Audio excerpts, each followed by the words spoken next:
Many types of aftermarket games unfortunately get lumped into the same categories like reproductions or homebrew. Even knowledgeable longtime collectors do this because honestly, people don't really care about games released after a console's lifespan. We've got reproduction copies of Little Samson, we've got I Am 8-Bit putting out 16,000 new Mega Man cartridges, we've got blockbuster homebrew like Battle Kid, we've got tiny little homebrew games like Brilliant Pebbles. So in this video, I wanted to go over the different types of aftermarket games. So I want to explain the difference between Mega Man 2 put out by I Am 8-Bit and this Mega Drive copy of Super Mario 2 and a homebrew game for the NES like Wrecked. So first off, an aftermarket game is any game released after the lifespan of a game console. What constitutes the lifespan of a game console, you have to decide for yourself. But this is an all-encompassing term for every game, however dubious, released in the post-console market. If you want to go deeper into this kind of stuff, check out Christian Dietering's talk at the Midwest Gaming Classic, and I think he's done 2 of them now. He's one of the most passionate guys about collecting this stuff, and he's pushing terms like aftermarket and reissue, which I also like and use. I'm not the morality police here, but games are basically going to fall on the left side of this chart as bootleg games, or on the right side as legitimate releases. I'm talking about physical cartridges in this video, and this is really the main differentiator I personally see between aftermarket releases. In my eyes, something is only a legitimate release if it's a legal copy of the game put out by the developer or their publisher. Otherwise, it's in the bootleg Wild West, where there are basically no rules and anyone can just distribute anyone else's stolen work. As to whether or not a release is legit, that's pretty easy. Did the person selling the game own or license 100% of the IP? Then it's cool. Let's start with probably the newest category, reissues. You could also call these licensed reproductions, or really just reproductions, since that's what they are. The main problem is the word reproduction is synonymous with fake games now, and it's probably too late to reclaim it. A reissue is just a straight-up re-release of an existing game. Just like you can buy Dark Side of the Moon on Amazon for $20, you're not buying a brand new copy of the record from 1973, they reprinted it recently. Some examples of reissues would be I Am 8-Bit's Mega Man cartridges, which are licensed by Capcom. Another straightforward example is the Yakuza games for PS2, released in the mid-2000s but re-released for PS2 in 2017, years after the console was dead by any metric. I'd also put games developed during a console's lifespan, but only licensed and published in the aftermarket into this category, like Socks the Cat for SNES. You could also probably put licensed multi-carts in here, just to make it easy. Retrobit has the Data East All-Stars collection and Jalico Brawler Pack, which are full of licensed existing games. And I think there's room to fight here. You've got Retrobit Holy Diver, which is a licensed NES version of a Famicom game. There's Retroism Return of Double Dragon, which is just the Japanese version of Super Double Dragon released under a different title. I'd personally lump all of these as reissues, but you might disagree. If you want to get nitty-gritty, you could subdivide this all different ways. For my purposes, I'm saying that any game or compilation developed during a console lifespan but published or republished afterwards would be in the reissue category. The biggest section on this side is, of course, homebrew. These are brand new games usually made by one person or a small team. But there's a bit of contention over what a homebrew actually is, so I'm going to divide it into 2 categories with some wiggle room. The first category is small independent developers. This is the real spirit of homebrew and probably the sexiest category in aftermarket games. To give a more specific definition, software produced by consumers for proprietary hardware platforms that are not typically user programmable.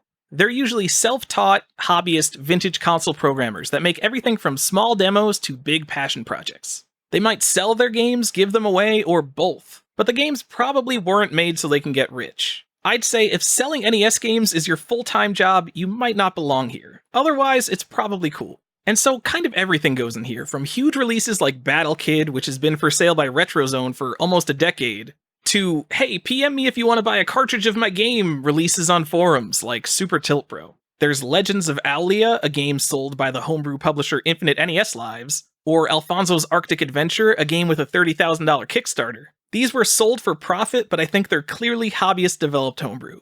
For sake of simplicity, I'd put any graphic or music cartridges in with the games here. So there's this Frankengraphics art demo cartridge, or chiptune albums like 2A03 Puritans, they would go here too.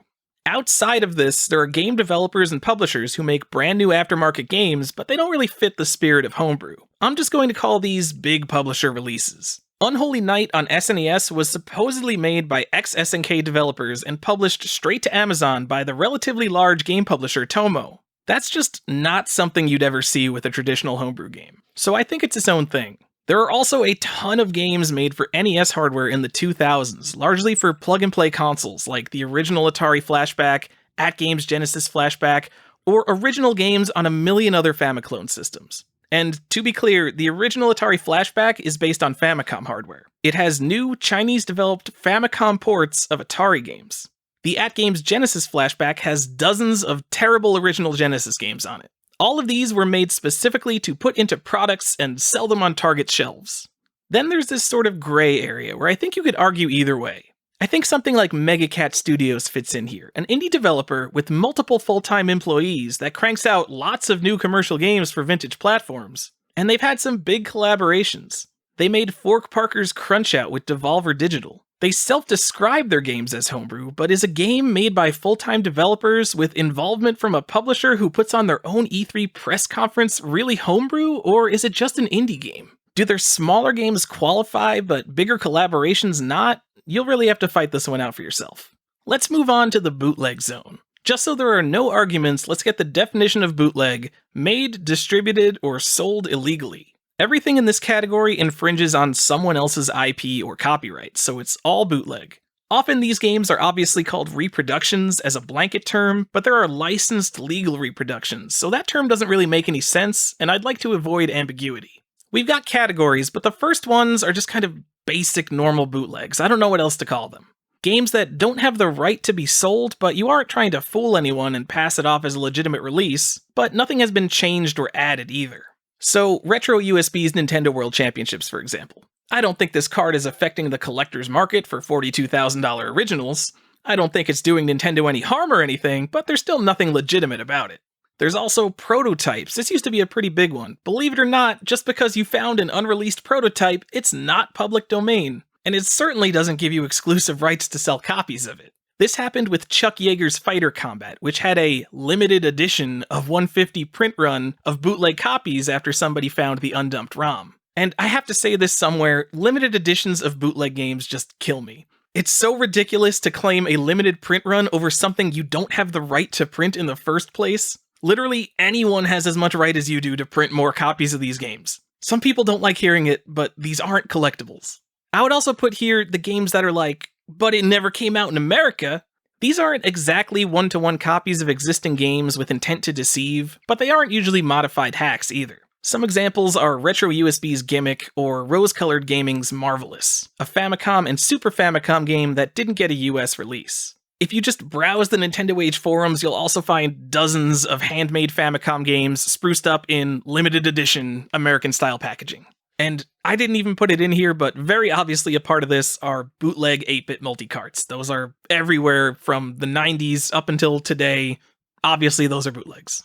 Now, I'm sure you've noticed this homebrew bit overlapping into the bootleg zone. These are original, copyright-infringing homebrew. I wish I had a better name for that. These are original games or ports based on IP the developers didn't have permission to use, let alone sell. There's cool stuff in here like Pac-Man 4K, a much more arcade-accurate 2600 version of Pac-Man, or Princess Rescue, a Super Mario Bros. Game on the 2600. Princess Rescue was actually cease and desisted by Nintendo, although it's pretty uncommon for anyone to actually care about IP theft in these games. There are huge parts of the Atari and ColecoVision scenes that are just porting old arcade games to home platforms. And obviously, none of these have any rights to remake the original game, so they would all fall in here too. So our first subcategory of bootlegs, hacks and translations, kind of the same thing because a translation is just a hack. There are a million examples of this, but let's go with Simon's Quest Redacted and I Am Kid Dracula for NES. There are really numerous problems if you're selling these. Yes, you're stealing the original 30-year-old game, but you're also stealing the hacker's work, and more importantly, you're attaching the hacker's name to an illegally sold product. Translators and hackers don't even want pre-patched ROMs of their work distributed, for obvious reasons. It's not just that some totally unrelated guy is profiting off their work that they released for free. Buying bootlegs of hacks and translations is pretty massively disrespectful to the work of the ROM hacking community, but nonetheless, it is one such category of bootlegs that exists. And then there's just straight-up counterfeit games, which would be one-to-one bootlegs made with the intent to deceive, although maybe the only person you're trying to deceive is yourself. These were probably originally called reproductions to give them some sense of legitimacy, just like counterfeit magic cards are often called proxy cards. And two common examples might be Mario Kart 64 and Little Samson. Mario Kart 64 is probably the bigger problem out of these because it's going to fool the average person who doesn't know they're buying a fake, whereas collectible games aren't going to actually fool collectors. Obviously, have some respect for yourself. Don't waste your money on these. Don't pretend you're buying them because originals are too expensive, as if a physical bootleg is the only way to play expensive games. You're buying them because you want a fake game on your shelf, and you think that's cooler than playing a game off a flash card. More counterfeits out there is only a bad thing for game collectors. If you just want to play the game, then just play the game. We've got flashcards, we've got emulators, we've got digital re-releases. But trying to get someone to change their opinion on this is like trying to get them to switch political parties. So, moving on. There's Counterfeit Homebrew, too. How cool is that? Just because a game is released for free doesn't mean anyone can just sell their own commercial copies of it. An example is Dryer, a free homebrew released specifically under a non-commercial license. But OCD Reproductions has it for sale because what are homebrewers going to do? Call their legal team? Many stores selling reproductions are real scumbags. Not only stealing long-dead NES games from faceless corporations, but also contemporary work from present-day developers and hackers. Buying a reproduction like this is, again, of course, massively disrespectful to the developers. And past that, there are even some weirder things. There are public domain homebrew games like Landmaster, so anyone can just make their own copy and even sell it. So yeah, it's in the sexy homebrew category, but you can also just go on AliExpress and buy a Famicom cartridge of it for $4. And technically, it's a legit copy of the game. Weird. Also, NESMaker. Are you looking to start a fight? What do you do with these? They're homebrew games, but they're made using a game maker tool. I think myself and most others would put these into their own subcategory. There's some fundamental difference to writing your own game from scratch and using templates and tools. Then there's Mystic Searches, the game the NESmaker developers were developing before they spun off their development tools into its own product. So I guess that one's in the regular homebrew category? Man. And that's really it. That's how I tend to think about things anyway. You might think about it entirely differently, and that's cool too. I just thought this would be a fun and potentially interesting video because so often aftermarket games really get lumped together. And as a collector, I think knowing the distinction between a legit release of an indie dev's own game and a bootleg release of a prototype is an important one. And as much as it pains me to say it, let me know if you think any differently in the comments. I really hate these YouTube comment fishing lines, but aftermarket games just really aren't a topic that gets a ton of discussion. So I hope this video was interesting, and thanks for watching.